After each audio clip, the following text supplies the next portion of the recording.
こんにちは、柴崎です。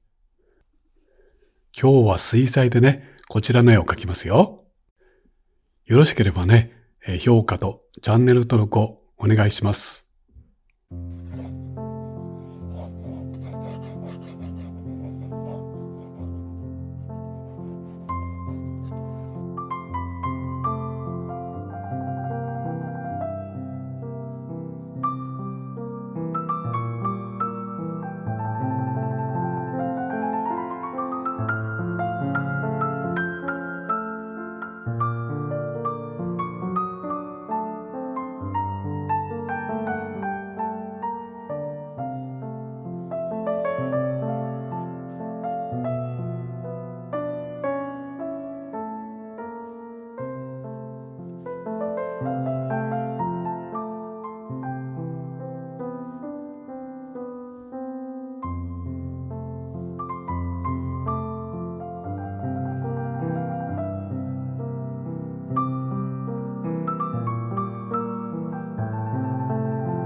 はい、書き上がりました。